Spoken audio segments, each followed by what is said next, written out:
Hi guys, welcome to the channel dare to fit. आज की video में बहुत ही इंपॉर्टेंट मिनरल के बारे में बात करने जा रहा हूँ मैं आपसे। उसका नाम है आयरन। ठीक है, अब आयरन की कमी की वजह से एनीमिया हो जाता है। ठीक है, आयरन डेफिशिएंसी एनीमिया बहुत ही ज़्यादा कॉमन है। एनीमिया और भी विटामिन की कमी की वजह से हो सकता है, B12 की वजह से, फॉलिक एसिड की डेफिशिएंसी की वजह से भी एनीमिया हो सकता है।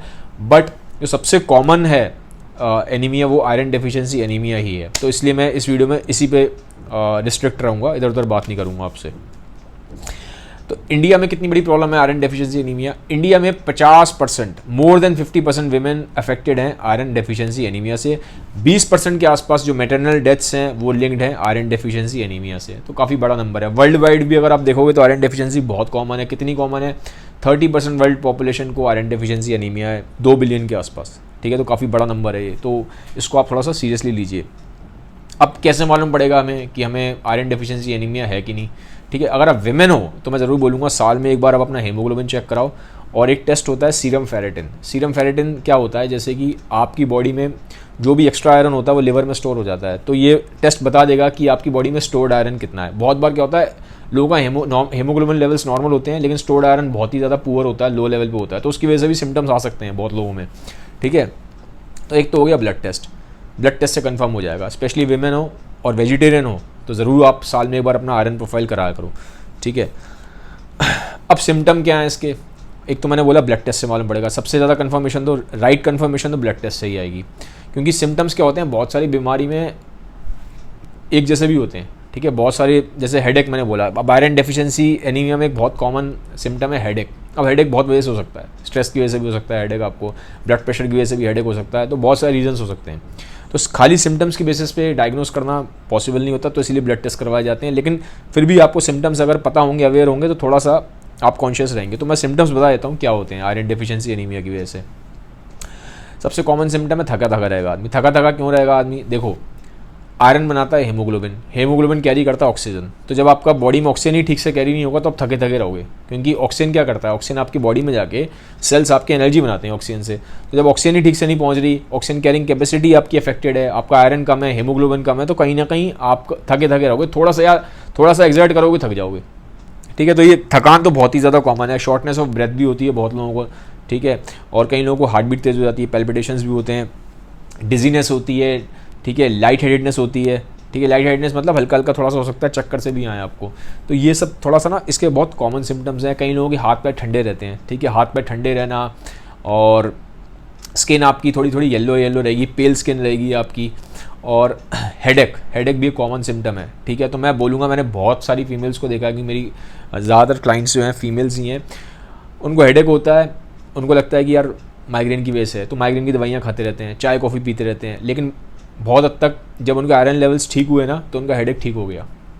ठीक है, तो अगर आप वेजिटेरियन हो तो मैं बोलूँगा साल में आप, और आपको ये सारे सिम्टम्स भी हैं, ठीक है, तो भले ही आपका हेमोग्लोबिन लेवल ठीक है, उसके बावजूद भी आप अपना कंप्लीट आयरन प्रोफाइल कराया करो। ठीक है, बहुत बार हेमोग्लोबिन लेवल्स ठीक होते हैं लेकिन आपका जो स्टोर्ड आयरन है, जो मैंने बोला आपको सीरम फेरेटिन, वो कम होता है। तो अगर आपका स्टोर्ड आयरन कम है और भले ही आपका हेमोग्लोबिन लेवल्स ठीक भी हैं, तो भी आपको प्रॉब्लम्स हो सकती हैं। स्पेशली अगर आपको सिम्टम्स है तो आपको ज़रूर एक बार कंप्लीट आयरन प्रोफाइल कराना चाहिए। ठीक है, हेमोग्लोबिन लेवल्स होते कितने नॉर्मल? तो नॉर्मल बोलूँ तो फीमेल में 12 से 15 होता है और जेंट्स में 13 से 17 होता है। मोस्टली देखो ये आपको कमी ना आयरन डेफिशिएंसी एनीमिया फीमेल्स में ही दिखाई देगी। ठीक है, क्योंकि फीमेल्स को क्या होता है, ब्लड लॉस होता है, मेंस्ट्रुअल ब्लड लॉस होता है, तो ये सब चीज़ें भी हैं। जेंट्स में ये चीज़ें आयरन डेफिशिएंसी एनीमिया नहीं होता अनटिल अनलेस उनकी डाइट बहुत ही ज़्यादा आयरन पुअर डाइट है, या फिर उनको कुछ और बड़ी प्रॉब्लम है। ठीक है, कोई डिसीज़ है, क्रोनिक डिसीज़ है। अब ज़्यादा टाइम ना ख़राब करते हुए मेन बात पे आता हूँ मैं, कि बहुत लोगों का जो सवाल है कि आयरन के फूड सोर्सेज क्या हैं। देखो, आयरन फूड में दो तरीके का होता है, एक होता है हेम आयरन, एक होता है नॉन हेम आयरन। तो जो हेम आयरन है वो बॉडी में ज़्यादा एब्जॉर्ब होता है। हेम आयरन मिलता है हमें मीट से, फिश से, पोल्ट्री से। ठीक है, मीट मतलब, और सबसे ज़्यादा अगर मैं मीट की बात करूँ, जो सबसे रिच है, आयरन रिच है, वो है रेड मीट। जी हाँ, सुन लीजिए आप, रेड मीट, लीन रेड मीट खाना है। मतलब जैसे इंडिया में अगर रेड मीट की बात करूँ तो मटन है। तो अगर आप मटन खाने जाते हैं तो उसका आप चर्बी हटा दीजिए, उसका येलो पोर्शन निकाल दीजिए, जितना भी येलो पोर्शन है, स्किन हटा दीजिए, जो सिर्फ मसल वाला पोर्शन है। ठीक है, तो लीन मटन आप खा सकते हो। ठीक है, लीन मटन आप खा सकते हो। हफ्ते में आप 2 से 3 बार 200 ग्राम एक बार में 200 ग्राम खा सकते हो, 2 से 3 बार आप लीन रेड मीट खा सकते हो, because it is the highest source of iron. ठीक है, तो रेड मीट, फिश, चिकन, इन सब में आयरन होता है, और सबसे अच्छी बात है इनका जो आयरन होता है ना वो बॉडी ज़्यादा एब्जॉर्ब करती है। ठीक है, इसमें आयरन होता है हेम आयरन बॉडी बहुत एफिशिएंटली एब्जॉर्ब करती है। अब इसके कंपैरिजन में जो प्लांट सोर्सेज हैं आयरन के, उसको बॉडी ठीक से एब्जॉर्ब नहीं करती।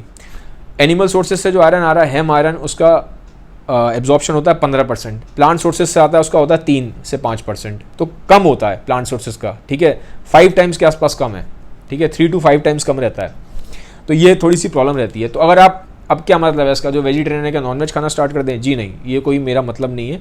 अगर आप वेजिटेरियन हैं तो थोड़ा सा आप केयरफुल रहिए, थोड़ा सा आपको डेलिबरेटली ज़्यादा आपको आयरन रिच फूड्स उसमें इंक्लूड करने चाहिए डाइट में। तो अब सवाल है फिर उठता है कि वेजिटेरियंस के लिए आयरन सोर्सेज क्या हैं, अच्छे आयरन सोर्सेज क्या हैं? तो वेजिटेरियंस के लिए अच्छे आयरन सोर्सेज हैं सोयाबीन। ठीक है, सोयाबीन आप खा सकते हो, सोयाबीन की दाल खा सकते हो, टोफू खा सकते हो, चिकपी मतलब जैसे काले चने हो गए, ठीक है, सफ़ेद छोले हो गए, तो इसमें आयरन काफ़ी होता है। फिर जितनी भी दालें हैं, दालों में काफ़ी आयरन है। ठीक है, और जो आपके किडनी बीन्स हैं, ठीक है, राजमा, लोबिया, ये सब चीज़ें हैं। फिर आपकी किशमिश, रेजन्स, डेट्स, ठीक है, और स्पिनच तो हम सब जानते ही हैं। लेकिन अब प्रॉब्लम क्या होती है, जितने भी ये जो आयरन रिच फूड्स मैंने आपको वेजिटेरियन डाइट में बताए हैं, इसमें कुछ ना एंटी न्यूट्रिएंट्स भी होते हैं, कुछ ऐसे न्यूट्रिएंट्स भी हैं जो उसका एब्जॉर्प्शन ब्लॉक करते हैं। ठीक है, जैसे कि जो ग्रेन्स हैं, ठीक है, जो ग्रेन्स का आयरन होता है, तो ग्रेन्स में एक चीज़ होती है फाइटेट्स। तो फाइटेट्स क्या करती है, उसको आयरन जो आ रहा है ग्रेन से, उसको एब्जॉर्प्शन को उसको ब्लॉक करेगी। ऐसी ग्रीन लीफी वेजिटेबल्स होते हैं, स्पिनच, लोग कहते हैं पालक बहुत अच्छी है, पालक में बहुत आयरन होता है, लेकिन पालक में कुछ एंटी न्यूट्रिएंट्स भी हैं। एंटी न्यूट्रिएंट्स वो न्यूट्रिएंट्स होते हैं जो दूसरे न्यूट्रिएंट्स को एब्जॉर्ब होने से रोकते हैं। तो जैसे पालक में होता है ऑक्सलेट, तो ये क्या करेगा, ये जो पालक से जो आयरन आ रहा है उसको ब्लॉक करेगा एब्जॉर्ब होने से। तो ये बड़ी प्रॉब्लम है कि जो प्लांट फूड्स हैं ना, उनमें ऐसे बहुत सारे एंटी न्यूट्रिएंट्स हैं जो आयरन को एब्जॉर्ब होने से रोकते हैं। जैसे मैंने अभी आपको बताया, फाइटेट्स और ऑक्सलेट्स, और भी हैं, लेकिन मैं अभी उस पर और डेप्थ में नहीं आना चाहता। तो इसका मतलब ये नहीं है कि आपको खाना नहीं है, बस आपको ये ध्यान रखना है कि ये जो फूड्स मैंने आपको बताए हैं आयरन जो जिसमें है प्लांट फूड्स, उनको आपको थोड़ा सा डेलिबरेटली केयरफुली इंक्लूड करना ही करना है, क्योंकि इंडिया में लोग खाते नहीं है। ठीक है, 10 दिन में एक बार पालक खा लेंगे तो कहेंगे हमने पालक खा लिया, हम आयरन खा रहे हैं।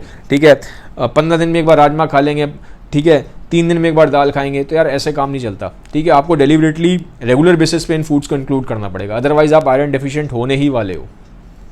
ठीक है, क्योंकि ऑलरेडी उसका एब्जॉर्प्शन कम है, ऊपर से आप खा भी नहीं रहे प्रॉपरली, पहले है ही वो एब्जॉर्ब कम हो रहा है, ऊपर से आप खा ही नहीं रहे हो। 10 दिन में एक बार खा रहे हो, 15 दिन में एक बार खा रहे हो, तो ऐसे काम चलेगा नहीं। सोयाबीन लोग खाते ही नहीं है, महीने में 2 महीनों 3 महीने में एक बार जाके खाते हैं। तो इन सब चीज़ों का ध्यान रखो, आयरन रिच फूड्स आपको डाइट में रखना बहुत ज़रूरी है, क्योंकि ये आपका एनर्जी लेवल से लिंक्ड है। आयरन लेवल्स डिप्लीटेड रहेंगे, थके रहोगे, एनर्जी लेवल डिप्लीटेड रहेंगे। जितना मर्जी प्रोटीन खा लो, जितना मर्जी प्री वर्कआउट खा के चले जाओ जिम में, उस टाइम तो भले ही जोर लगा लोगे, फिर बाकी पूरे थके रहोगे। अब हम और कैसे बढ़ा सकते हैं? First of all, specially video vegetarians के लिए ज़्यादा है, क्योंकि नॉन वेज से तो मिल ही जाता है लोगों को, तो नॉन वेजिटेरियंस के साथ कम प्रॉब्लम आती है, वेजिटेरियंस के साथ ज़्यादा प्रॉब्लम है। First of all, start including iron rich foods in your diet.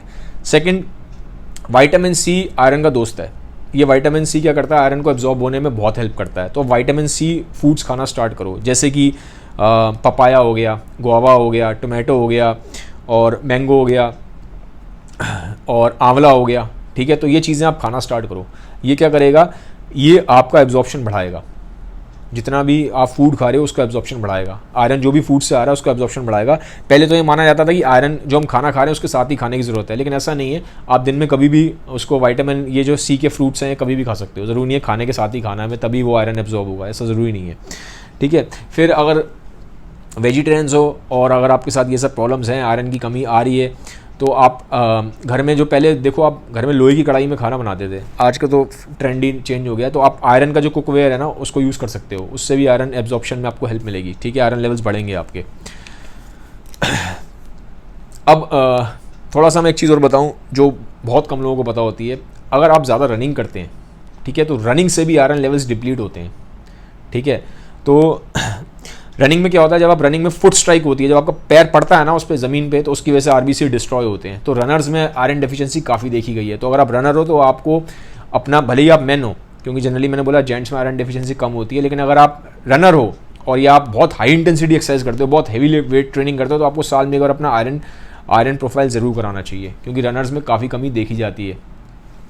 फिर स्वेटिंग अगर आपको ज़्यादा होती है, जैसे बहुत ज़्यादा अगर आप हाई इंटेंस वर्कआउट्स करते हैं और ऐसी जगह करते हैं जैसे इंडिया में आउटडोर्स में करते हैं, स्पेशली मैं आउटडोर्स में एक्सरसाइज करता हूँ, तो अगर आप आउटडोर्स में एक्सरसाइज करते हो जहाँ पे स्वेटिंग बहुत ज़्यादा है, ह्यूमिडिटी बहुत ज़्यादा है, तो भी वहाँ पे आयरन लॉस होता है। आयरन देखो जनरली फीमेल्स में तो जो मेंस्ट्रुअल ब्लीडिंग होती है उससे निकल जाता है आयरन। जेंट्स में क्या होगा, जैसे स्वेट अगर आप ज़्यादा करते हो तो जीआई ट्रैक जो आपका है, गैस्ट्रो इंटेस्टाइनल ट्रैक है, वहाँ से आपका आयरन लॉस होता है, स्वेट से काफ़ी आयरन लॉस होता है। तो अगर आप स्वेटिंग ज़्यादा करते हो, बहुत हाई इंटेंस वर्कआउट्स करते हो, तो यहाँ आपको ध्यान रखने की ज़रूरत है। एक बार साल में अपना आयरन प्रोफाइल ले लीजिएगा, ठीक है।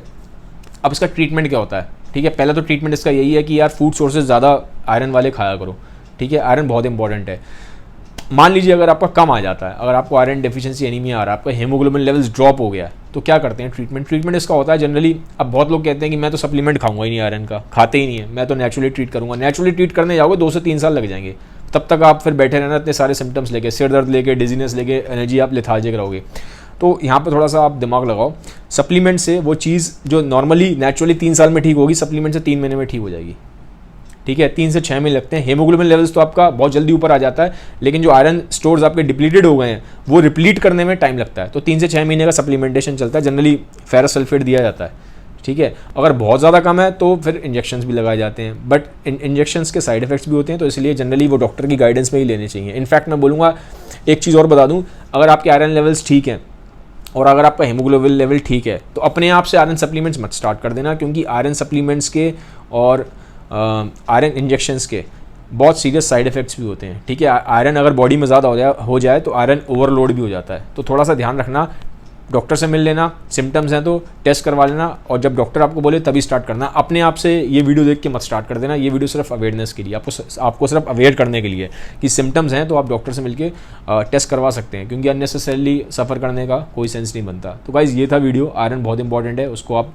ठीक से डाइट में खाया करो, स्पेशली वेजिटेरियंस हो, क्योंकि वेजिटेरियंस ज़्यादा रिस्क पे रहते हैं, ठीक है। वेजिटेरियंस की रिक्वायरमेंट भी ज़्यादा होती है। देखो जनरली मैन की रिक्वायरमेंट होती है, मैन की रिक्वायरमेंट कम होती है, क्योंकि मैन का आयरन लॉस होता नहीं है।